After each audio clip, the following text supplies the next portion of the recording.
Olá, olá, pessoal, tudo bem com vocês? Sejam muito bem-vindos ao canal, se você ainda não me conhece. E para você que obviamente me conhece também, seja bem-vindo mais uma vez, né? Mas para aqueles que ainda não me conhecem, eu sou a professora Renata Bilim, professora dos cursos de pós-graduação da Fundação Getúlio Vargas, PUC, USP, entre outras universidades, doutora em Finanças e Tributação pela UERJ, advogada há mais de 20 anos na área administrativa e contenciosa tributária, atualmente conselheira do CARF, autora de uma série de obras jurídicas e artigos científicos. Enfim, hoje a gente vai conversar um bate-papo aqui das vantagens e eventuais desvantagens de um planejamento sucessório. Então, tem alguns alunos que tratam e conversam sobre esse tema. Você já vem me pedindo isso há algum tempo. Saiu alguma coisa nos jornais aí nos últimos dias sobre esse ponto e muita gente me pediu, então eu vou fazer aqui um bate-bola rápido do que é, para que serve, se vale a pena e os riscos de deixar para depois. Então, é exatamente sobre isso que nós vamos conversar. Então, planejamento sucessório, gente, na verdade, é o planejamento em vida. Antes de eu morrer, eu tenho um patrimônio.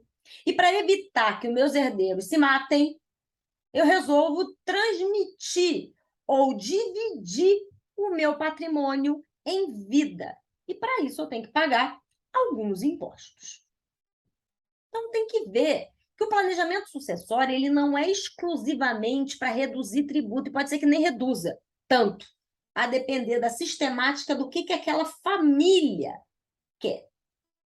O planejamento sucessório não é só tributário, o tributário é um bracinho dele. Você tem questões de inventário, você vai ter questões de direito de família com relação ao regime de bens de um eventual filho que componha aquele grupo de herdeiros. Você também tem questões que você pode, hoje em dia, no direito brasileiro, o herdeiro ele pode doar ou deixar em testamento 50% do patrimônio dele àqueles que não necessariamente venham a ser os seus herdeiros necessários. Então, tem coisas de direito sucessório também. Então, o planejamento literalmente sucessório, ele tem aspectos tributários, ele tem aspectos do direito de família, ele tem aspectos sucessórios, tem aspectos matrimoniais e tem aspectos dentro da própria família. Né? E aqui o direito tributário é um bracinho só. Claro que a gente tem uma série de outras coisas que a gente tem que avaliar, e o tributo, como mexe no bolso, acaba sendo uma estratégia importante também de você deixar tudo amarradinho em vida. A gente fala de planejamento sucessório, mas o planejamento não é uma engenhoca, não tem que abrir uma holding. Normalmente é assim. Mas eu também tenho formas de planejar fazendo um testamento, fazendo um seguro de vida, uma previdência privada, ou mesmo morri e fiz o inventário. Ou me planejei, criando uma holding, integralizando o patrimônio, blá, blá, blá. Tudo isso é possível realizar em vida, visando o quê? Que o meu herdeiro não brigue em função do meu patrimônio. Às vezes, inventários eles são demorados, principalmente quando vai morrendo um, vai morrendo outro, vai morrendo outro, daqui a pouco fica um monte de inventário pendurado e é um parto para você dar fim no inventário judicial. Isso tem custo com o advogado, você tem custo de tempo, você tem custo de cabeça mesmo. Às vezes você está ali, quer vender um patrimônio e você não consegue, porque você não tem a propriedade ainda. É seu e mais de 8. Quem é que vai comprar um imóvel assim? Ou um oitavo daquele bem, que certamente vai ter algum ali que não vai querer vender. E aí vem todo um procedimento, uma ordem judicial, que sabe lá Deus se vai vir ou não. Então, para evitar esse tipo de coisa, que normalmente o quê? Planeja-se em vida. Ou você não quer deixar o seu patrimônio para o fulaninho de tal. Isso acontece muito, gente. Eu vou te dar um exemplo aqui de regime de bens. É muito comum hoje em dia, né? Está no mundo moderno, é muito comum que você conheça aqui vários casais que casou quando eram mais jovens, por alguma razão não deu certo, e casou mais uma vez. Isso é muito comum. Então, para evitar problemas patrimoniais, que às vezes tem uma família, tem outra, aí resolveu o problema lá com aquela família, casou de novo e tem mais filho. E não quer ter problema com aquela família anterior. E todo mundo, vamos imaginar que está todo mundo amigo aqui, né? E mesmo que não não esteja. Você não é obrigada a deixar seu patrimônio para quem você não quer, salvo para filho, herdeiros necessários, como pai e mãe, tem coisa que é difícil, a menos que você entre com uma ação de indignidade daquela pessoa porque ela tentou te matar, por exemplo. Que dificilmente isso acontece, é claro que tem, a gente tem exemplos, né, famosos aí na mídia, mas não é o normal o pai querer matar o filho e vice-versa. Então, são herdeiros necessários, ponto, quer queira, quer não. O que você pode é tentar deixar essa parcela disponível, esses 50%, para outras pessoas. Então, tem uma série de possibilidades aqui. Às vezes você tem 2 filhos, só que de repente você é mais apegado a um filho do que outro. Eu sei que é horrível falar um troço desse, mas é possível. E aí ele pode deixar 50% para um filho só. Aqueles 50 aqui é dividido meio a meio. Um vai ficar com 75, o outro vai ficar com 25, porque não tem como não deixar nada para aquele filho, salvo, como eu falei, as questões de ação de indignidade. Aí, naquele caso concreto que eu estava falando aqui agora, dos 2 casamentos, esse casamento aqui, ele tomou cuidado, falou, vamos fazer o seguinte, vamos separar aqui, porque se você não bota o regime de bens, o que presume-se? Comunhão parcial. Agora, se você coloca lá, separação convencional de bens, blá, blá, blá, o que é meu, o que é seu, é seu. Aí você se separa amanhã ou depois, o que é seu, o que é dele, é dele. E não tem problema. Acontece que essa mesma regra não vale na sucessão, por exemplo. Olha só como é que é tudo, né? Parece que é igual. Olha, se eu casei aqui, não quero que comunique um patrimônio com o outro. Não é isso? Eu sou meia, quer dizer, eu sou esposa, eu sou ou em união estágio, hoje em dia cônjuge ou companheiro não faz diferença, né? Você tem a mesma situação. Tenho comunhão parcial, meio a meio de tudo aquilo que foi adquirido na constância do casamento, da união. Mas eu não quero dividir nada, já estou louca com isso, vamos fazer o seguinte, que é meu, que é seu, separação. Separou, que é seu, que é seu.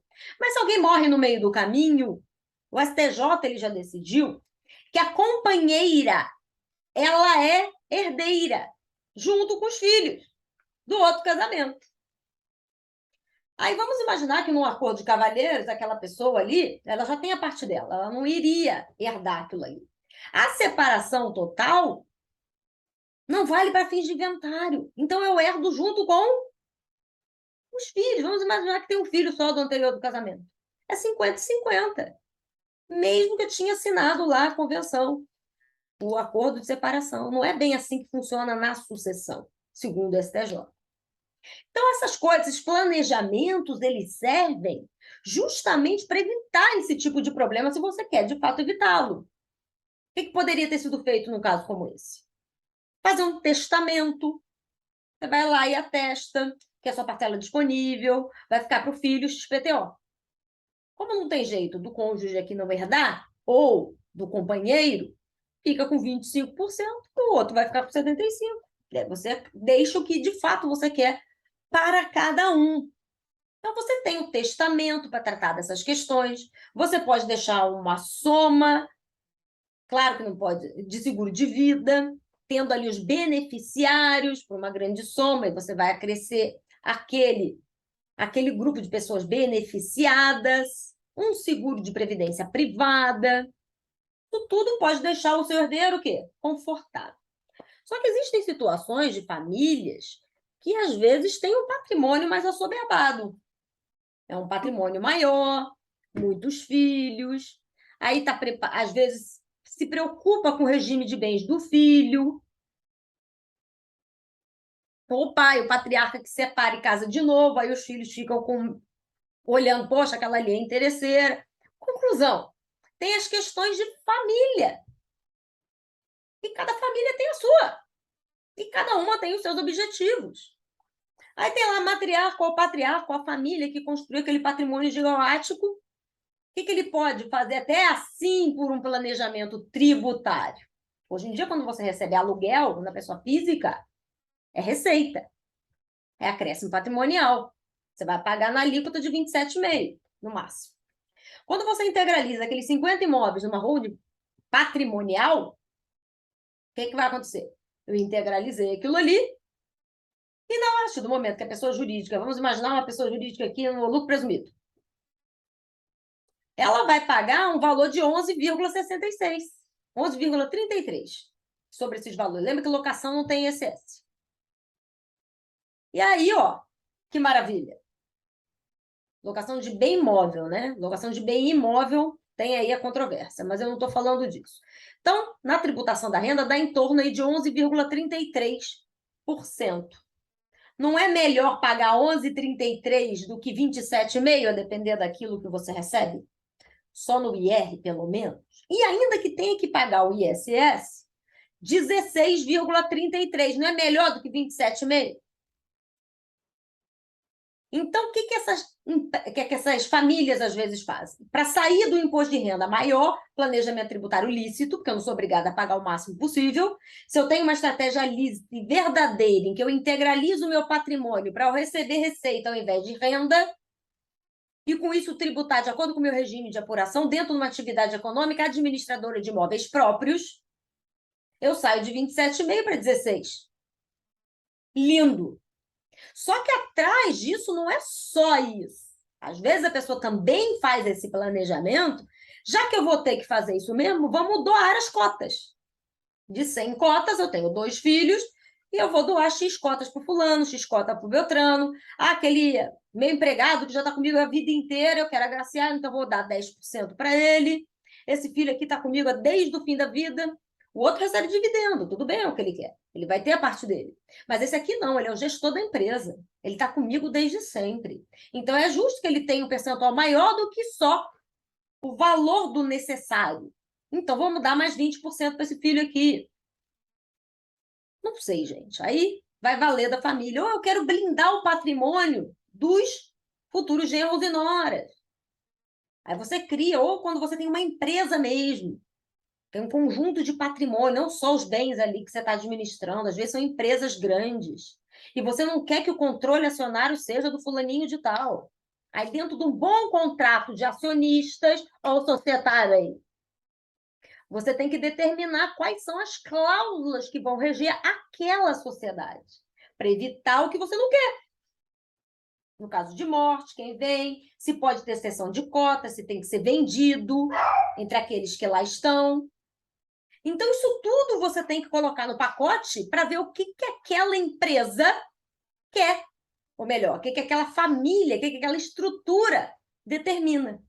Então, a gente já tem uma redução do imposto de renda, a gente tem uma redução, eventualmente, do ITBI. Hoje tem uma tese aí, que eu não acredito nela, que na integralização também para administração de patrimônio próprio, não haveria o ITBI por ser imune. Existe essa tese, eu posso falar delas aqui para vocês num outro vídeo, se você fizer comentários aqui embaixo. Mas, num primeiro momento, sendo conservador, esse ITBI ele é devido.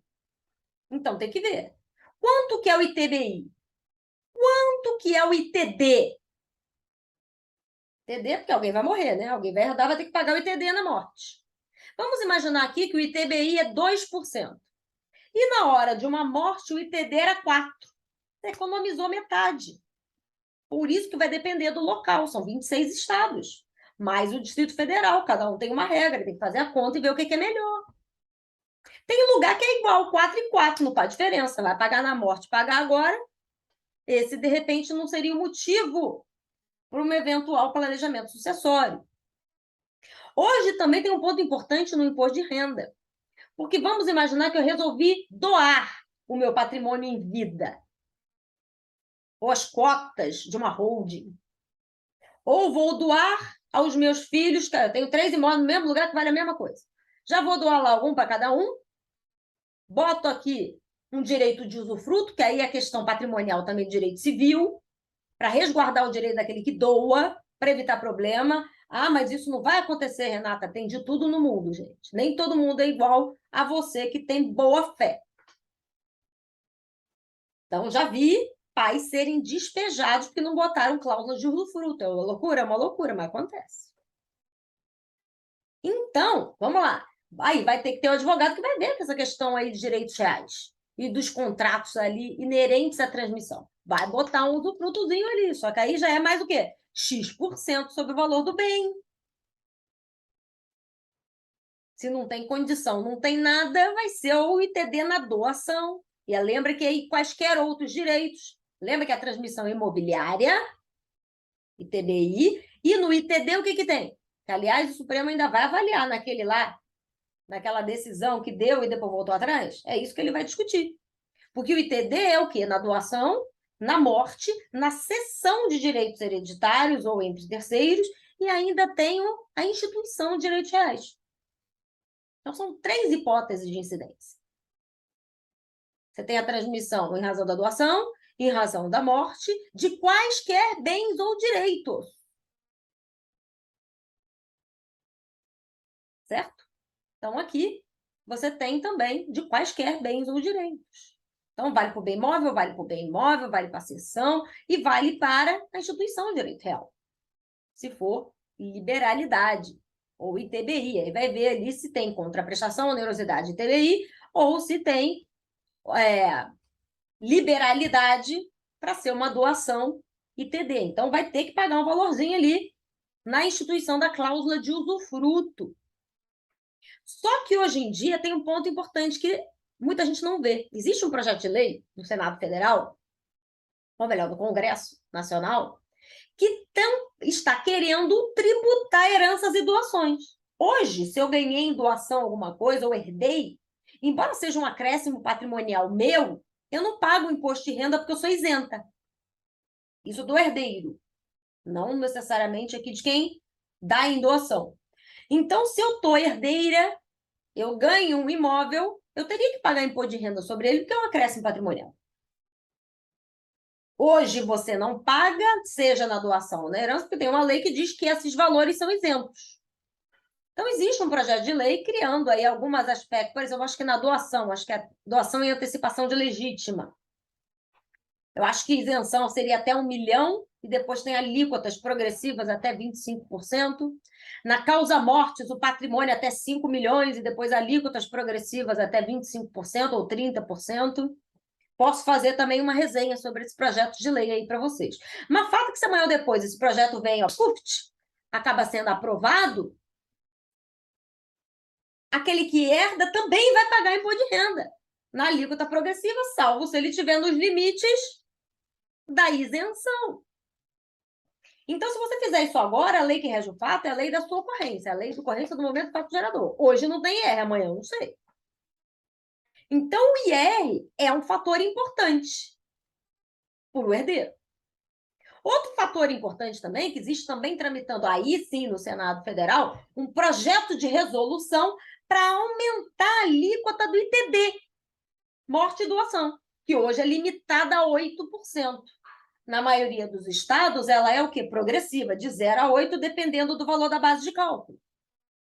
Se passa essa resolução, e se a alíquota amanhã ou depois máxima passou a ser de 20%, e se a lei do seu estado mudou e você morreu depois, alguém morreu, a lei que rege o fato é a lei da sua ocorrência. Então, você vai pagar provavelmente de 0 a 20, não mais de 0 a 8. Então, também é uma estratégia de planejamento fazer isso antes, que hoje é 8 máximo. Amanhã pode ser 20. E fazer o quê? Então, existe esse approach. Aí eu estou focando no tributário, que é a minha expertise. É claro que tem um monte de coisa dentro de um planejamento sucessório, societário, família, a questão empresarial, a questão tributária, a questão familiar, toda a questão do regime de bens. Então, aqui as implicações são maiores, são o quê? É o ITBI na integralização. Em vida, você ainda pode reduzir o IR da estrutura, porque ao invés de rendimento, você vai ganhar receita e você vai tributar menos. Ao invés de 27,5 na física, você paga no máximo 16,33 na jurídica. É uma coisa boa para todo mundo. Mas se eu ganhei a cota, isso não tem IR para mim ainda. No futuro pode ser que tenha.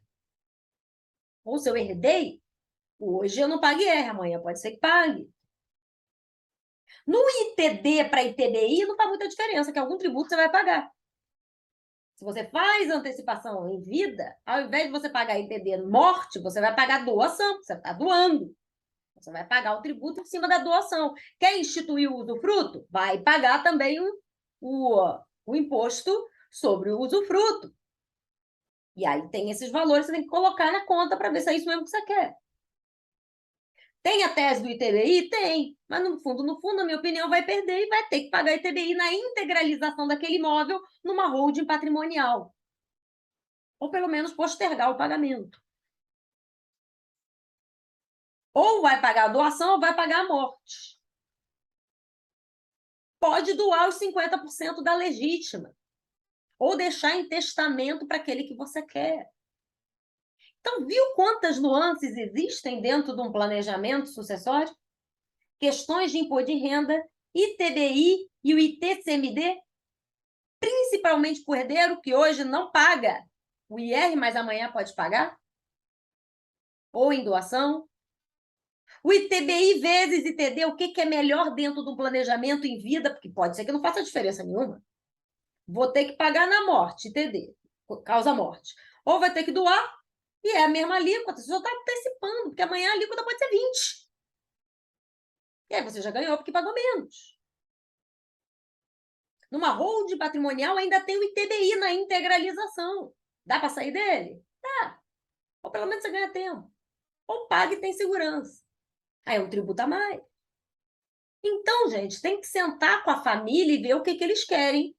Mostrar todas as vantagens, porque às vezes a vantagem não é exclusivamente tributária e pode ser que nem seja.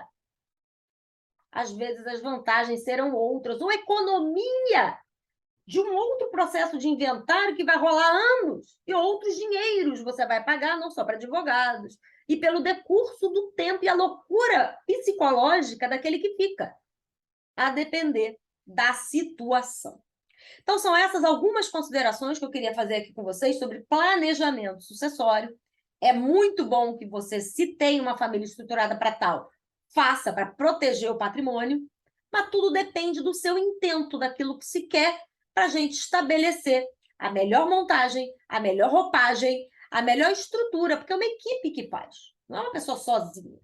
Eu não domino direito de família, nem inventário. Eu sei bastante coisa, sei. Mas nessa hora, quando envolve um patrimônio muito bom, muito grande, você tem que se cercar de pessoas que saibam muito bem aquilo que você não sabe. E eu tenho uma equipe muito boa que me ajuda quando preciso para realizar esse tipo de coisa hoje, trabalhando exclusivamente por força dos meus impedimentos. Mas tem uma equipe que faz só isso, dos meus parceiros que trabalham com isso. Aí tem o direito de família, tem o sucessório, tem o empresarial, tem o tributário e tem o cara do direito civil. Vai olhar tudo o que acontece ali para te propor a melhor estratégia. E você também, que é advogado, olha só quanta coisa legal para parceria que você tem aí. Eu sempre falo que você não precisa dominar tudo, mas você precisa se cercar de pessoas que saibam aquilo que você não sabe. Faça parcerias, dá muito certo. E realmente existe esse medo, seja no aumento do IR para doação e herança do herdeiro, seja no aumento do ITD. No caso aqui, é para uma alíquota, quem sabe, não acredito, de 20%.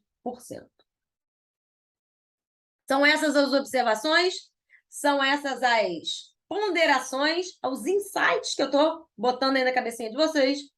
E é isso. E se quiserem mais sugestões sobre esse tema, coloca aqui nos comentários, que daqui saem novas informações. Então, esse é o vídeo desta semana. Te vejo no próximo vídeo.